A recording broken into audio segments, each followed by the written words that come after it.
오늘은 사무엘상 28장 말씀입니다. 기도는 내가 원하는 것을 하나님께 구하는 것이 아니라 하나님께서 원하시는 것이 무엇인지 구하는 것입니다. 그러나 우리는 반대로 내가 원하는 것, 내 뜻을 하나님께 기도합니다. 어떤 일은 어린아이가 자기 뜻을 관철시키기 위하여 단식 추행하듯이 금식하며 기도하기도 하지요. 그러나 기도는 내 뜻을 꺾고 하나님의 뜻에 맞추는 것이 기도입니다. 날마다 말씀과 예배로 하나님의 뜻을 구하고 그 뜻 앞에 나의 생각을 꺾고 엎드리며 그 십자가 길로 복음 전하는 선교의 길로 한 걸음 한 걸음 나아가는 그런 우리가 되기를 원합니다. 3절 사무엘이 죽었으므로 온 이스라엘이 그를 두고 슬피 울며 그의 고향 라마에 장사하였고 사울은 신접한 자와 박수를 그 땅에서 쫓아내었더라.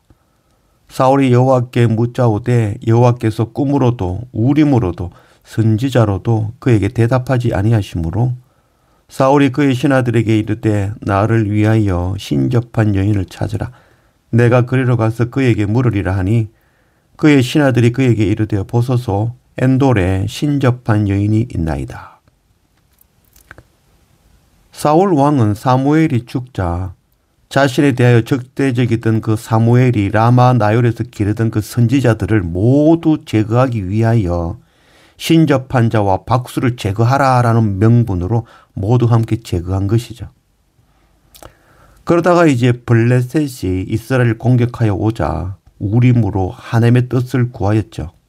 그러나 이제 사울 근처에는 하나님의 뜻을 전해줄 선지자가 하나도 남지 않은 것이죠. 이에 사울 왕은 신접한 여인 곧 무당을 찾아간 것이죠. 역대상 10장 13절 사울이 죽은 것은 여호와께 범죄하였기 때문이라. 그가 여호와의 말씀을 지키지 아니하고 또 신접한 자에게 가르치기를 청하고 여호와께 묻지 아니하였으므로 여호와께서 그를 죽이시고 그 나라를 이새의 아들 다윗에게 넘겨주셨더라. 사울 왕에게 하나님의 뜻을 전해줄 사람이 없었습니다. 그리고 우림으로도 응답이 없다는 것은 자신이 원하는 응답이 아니라는 것이죠. 그래서 여호와께 묻지 아니하였으므로 역대상의 말씀에서는 사울 왕은 여호와께 묻지 않았다고 분명히 밝히고 있죠. 그러나 사울은 여호와께 물었으나 대답하지 않았다라고 서로 상반되게 이야기하고 있죠. 사울 왕은 블레셋과의 전쟁을 앞두고 자신이 원하는 응답이 나오지 않았다는 거죠. 우림과 둠림이라는 것은 그 두 개 중에 하나를 뽑고 그것을 하나님의 응답으로 듣는 것이죠. 그래서 우림은 긍정적인 것이고 둠림은 부정적인 것이죠. 그래서 우림과 둠림을 사용하기 전에는 반드시 정해야 될 것이 있죠. 어떤 결정이 되더라도 그것을 하나님의 뜻으로 아멘으로 받겠다는 믿음을 전제하에 우림과 둠림을 사용하는 것이죠. 사울 왕이 하나님께서 응답하지 않았다는 것은 자기가 원하는 응답을 듣고 싶어서 우림과 둠림을 사용하였지만 자기가 원하는 응답이 나오지 않았다는 것이죠. 우리 주변에 보면 자신의 뜻을 하나님께 관철시키기 위하여 이미 정해놓은 해답을 얻기 위하여 기도원으로 금식으로 나아가는 이들이 있죠. 그래도 그 뜻이 이루어지지 못하면 하나님께서 내 기도 들어주지 않으셨다고 하는 거죠. 사울 왕은 자신이 원하는 답을 듣지 못했다는 거죠.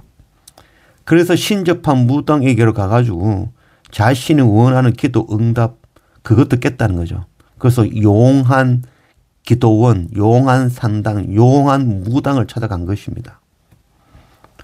사울은 자기가 원하는 대답을 듣고 싶어서 무당을 찾아간 것이며 이 모습이 바로 우리의 모습이라는 것을 알아야 될 것입니다.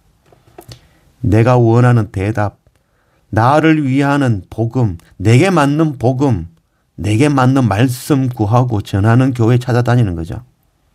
오늘날 사울과 같은 나와 우리의 모습입니다. 이런 사울에게 주시는 하나의 말씀이 19절 말씀이죠. 여호와께서 이스라엘을 너와 함께 블레셋 사람들의 손에 넘기시리니 내일 너와 네 아들들이 나와 함께 있으리라. 여호와께서 또 이스라엘 군대를 블레셋 사람들의 손에 넘기시리라 하는지라. 역시 하나님의 뜻은 사울 왕이 원하는 것이 아니죠. 사울 왕이 원하는 것은 승리하길 할 것이다. 하나님께서 축복할 것이다. 이 응답을 원하는 거지만 그 응답과는 다른 응답을 주신 것이죠. 한 번도 전쟁에서 패한 적이 없었던 사울 왕. 이런 사울 왕이 블레셋에게 패하고 자신과 자신의 세 아들 모두 전장에서 죽을 것이라는 말씀을 듣게 되는 것이죠. 이 말씀 들으면 돌이켜야 되는 거죠. 사울이 돌이킬 수 있는 마지막 기회를 다시 주시는 것이죠. 세상 모두가 알고 악신까지도 아는 일에 사울만 모르고 있는 것입니다. 이제라도 사울은 하나님 앞에 엎드려야 되는 것이죠. 하나님께서 사울 왕을 떠난 것이 아니라 사울 왕이 하나님의 사람들을 죽이고 하나님을 떠난 것이죠. 하나님께서 심판하시고 저주하는 것이 아니라 하나님을 떠나고 하나님 없는 것이 저주가 되고 심판이 되는 것입니다. 하나님의 일과 하나님의 뜻은 하나님께서 이루실 것입니다. 내가 원하는 것, 그것 얻기 위하여 내 뜻 관철시키기 위하여 단식하며 투쟁하듯이 하는 기도가 아니라 날마다 말씀과 예배로 하나님이 원하시는 그 뜻을 깨닫고 내 생각을 꺾고 엎드리며 순종하는 그런 우리가 되기를 원합니다.